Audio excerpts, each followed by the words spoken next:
Claude, qu'est-ce qui amène ce livre? Comment tu en es arrivé à écrire ce livre? Parce que je sais, alors, on va pas faire semblant. Claude m'a lu quelques extraits, quelques lignes du livre quand il était en pleine écriture du livre. C'est incroyable la vitesse à laquelle tu l'as écrit, quoi. Vous en avez sorti un, et t'as enchaîné sur le deuxième. Je crois qu'il y en a un troisième qui est en cours. Oui. Explique. Et bientôt un quatrième.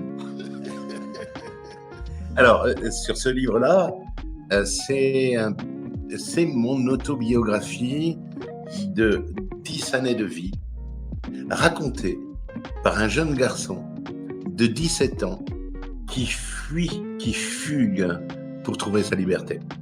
Et dans le train qui l'amène vers une nouvelle page de sa vie, eh bien, tout d'un coup, lui reviennent en mémoire toute cette enfance, ces 10 premières années de vie, difficiles, pleines d'épreuves. C'est les années d'après-guerre, les années de 1954 à 64, dans laquelle on vit des épreuves, mais des épreuves qui nous renforcent, des épreuves qui nous donnent envie d'être encore plus dans la vie, et des épreuves qui vont nous permettre de voir les choses d'une manière hyper positive, mais également de réfléchir à la vie et de voir les choses toujours d'une manière positive. Tu sais, dans ces époques-là, on est dans un respect total. On parle de quelle époque, justement? De 1954 à 64.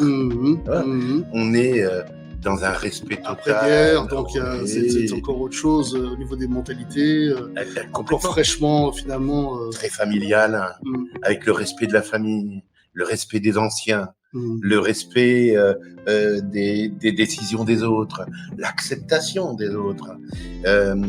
Et dans plus tout ce qui est plus aujourd'hui dans le monde dans lequel on est. Et j'ai écrit ce livre avec l'assistance de Sabine, mon épouse, et de Florent, mon fils, qui souhaitait que je mette noir sur blanc toutes ces réflexions qu'a ce garçon de 17 ans dans le train et qui raconte ses 10 premières années de jeunesse difficiles.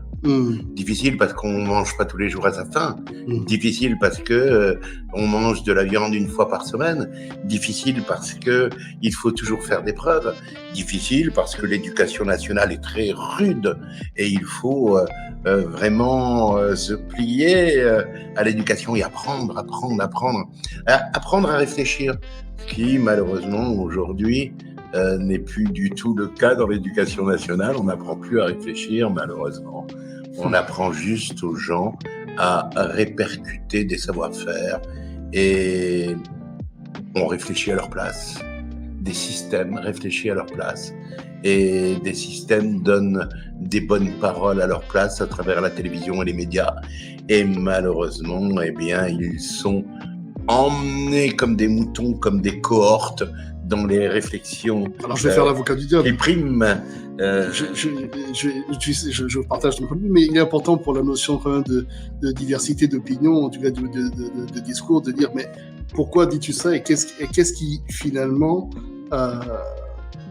justifie ton propos, parce qu'on pourrait très bien dire aussi que ce monde dans lequel nous vivons, qui est un peu plus unifié, globalisé, avec cette quête finalement de ces puissants, d'essayer de maintenir finalement le pouvoir dans les mains d'un certain petit groupe, c'est peut-être une bonne chose finalement, parce qu'on dit que le peuple ne sait pas se gérer.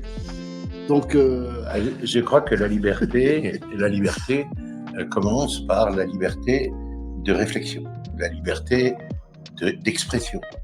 Et aujourd'hui, malheureusement, le système ne permet plus aux gens de réfléchir, on réfléchit à leur place. Et on leur impose... Mais as-tu un exemple concret? Un exemple vraiment très concret? Par exemple, tu parlais de l'éducation nationale à l'instant. Qu'est-ce qui, toi, est quelque chose qui te... En tout cas, on parle de la France, hein, en l'occurrence, là. Mais c'est peut-être globalisé, vu que c'est... En général, les uns se copient les uns les autres. Donc, qu'est-ce qui, toi, t'a le plus marqué, par exemple, récemment? Les voies royales. La voie royale, à cette époque-là, n'était pas la voie royale d'aujourd'hui. Aujourd'hui, on s'aperçoit que les mathématiques, par exemple, priment. Et si on est bon dans la connaissance des théorèmes et on sait parfaitement les répercuter, eh bien, on on est le roi du système. Alors qu'à l'époque, on nous demandait plutôt d'être dans la réflexion, dans l'intelligence, dans l'analyse, dans la possibilité d'aller pousser nos réflexions au plus loin et, suivant des règles, bien entendu, de bienséance, de respect, d'amour, de liberté. De remettre en question dans le respect. Oui. Est-ce que c'est pas une vision aussi peut-être un peu trop idéaliste du passé, comme on a tendance à le faire, on a tendance un peu à idéaliser. À l'époque, c'était mieux, à l'époque. C'est un peu un discours de vieux con en général, comme on aime le dire. Oui, souvent on dit ça, ouais. Mais d'une certaine manière, j'ai aussi l'impression, du haut de mes 40 ans, que il y a, sous prétexte que c'est soi-disant, ça a été catégorisé sous un discours, sous le label discours vieux con, eh bien, on veut se désolidariser de certaines, finalement, notions importantes, justement, comme tu disais à l'instant, de tolérance de l'autre, de respect. Alors, on n'est pas obligé d'être d'accord avec tout le monde, les avis de tout le monde. L'expérience, et justement, le libre arbitre, c'est aussi, accepter que l'autre dise quelque chose qui soit contraire à ce que l'on croit ou ce que l'on aimerait entendre, et la liberté justement de ne pas s'y ouvrir et de se désintéresser de la conversation, ou en tout cas d'apporter des éléments qui peuvent contredire, ou en tout cas ouvrir une discussion. Voilà, et ça c'était absolument génial parce que on ouvrait les discussions.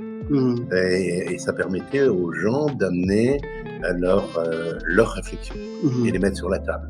Et quelquefois, on se rendait compte que la réflexion avait été plus poussée par l'un ou par l'autre, et c'était une belle piste à parcourir plutôt que de rester bloqué ou obtus dans ses propres réflexions.